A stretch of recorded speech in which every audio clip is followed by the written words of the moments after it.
Hey, if we really want to be practical, we got to face the facts.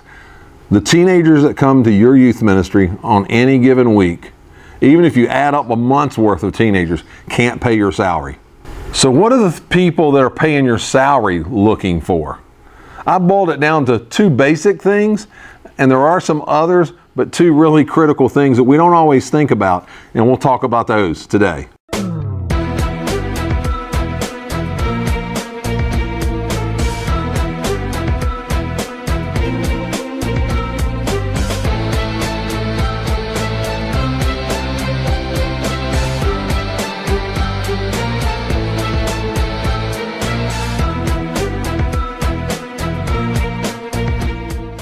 The two things that most churches are looking for in a youth ministry are these.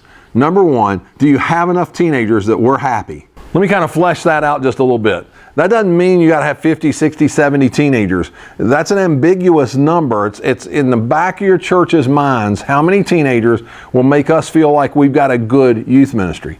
It's usually a ratio within the church, probably somewhere around 10%. That's not scientific. Just my guess. So if your church is running 300, somewhere around 30 is about what they're going to really feel good about. So if you have 20, they're feeling okay. 30, they're going to really feel good. If you have 50 kids and probably your church is around 500, that zone is kind of the standard I've seen that most churches are satisfied with. But that first answer to the question would be, what does my church think is a good number of teenagers? If you have enough that your church feels good about what you're doing in youth ministry, that's the first thing.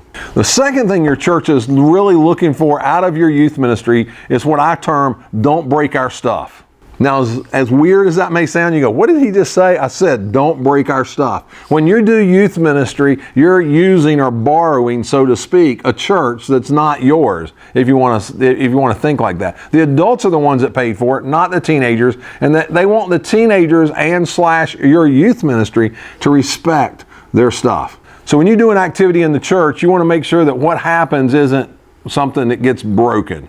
At the church where I serve now, they were at one time doing some lock-ins, and I know as we went into a lock-in, and yes, I have a video someday probably on lock-ins and why they're godless, and some of y'all are going to argue about that, but we were getting ready to do a lock-in. I still remember I was new on staff.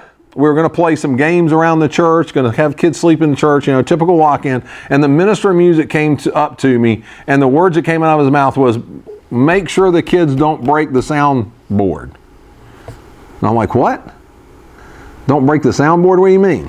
He goes on to tell me that the year before that even, I can't remember exactly what year, but it was a year before I ever got there, they were playing a flashlight game, and for some reason, a kid threw his flashlight up through the sound room's hole in our sanctuary, because we got the big hole in the sanctuary up at the top, above it, threw it up there, and as he did, he broke a button, a controller on the soundboard.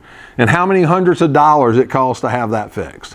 That's what he remembered from that lock-in. I don't know whether any kids got saved. I don't know whether any responses happened. I don't know whether it was a great relational thing. I don't know any of that. What I know is a soundboard piece got broken. Why? Because the teenagers broke the adult stuff. That includes things like at one church I served, there was wheelchairs, and before I got there, some kids were playing in a wheelchair and ran it into the wall, busted the drywall. What story did I hear? About the kids rolling the wheelchairs and busting the drywall. On and on you could go. Matter of fact, if you want to stop this YouTube video and just ponder for a few minutes, you could probably jot down 4 or 5 things that either you have caused or you have heard was caused before you ever got to the church you serve. And what's remembered about that youth ministry is the things that got broken. So in this aspect of what the church wants, is don't break our stuff. They want you to respect the building that in one sense they are loaning you to be used.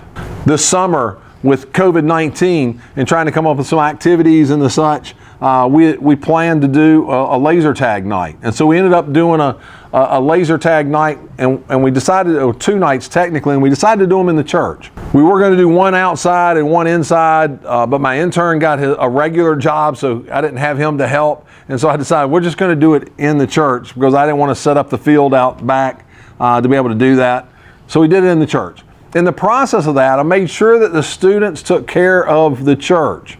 I had some adult leaders there with me. One of the real keys was I made sure the students knew, when we do this, if we tear up the church, we'll never be able to do this again. If we respect the church, this kind of thing can happen again, and it's not our stuff, so we need to respect the church. So building that into your teens, that you're going to protect and honor the church, is going to be key.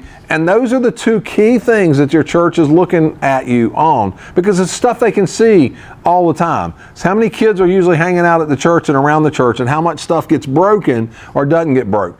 After that, there's plenty of other things they really want to see, but those are really your two priorities. And if you get those in line, these other things will actually fall in line a whole lot better. As weird as that may sound, it'll save your youth ministry. It'll save the credibility of your youth ministry, save the credibility of your ministry. So I hope, guys, that these couple points will be able to be internalized and will be able to help you as you continue to develop in youth ministry.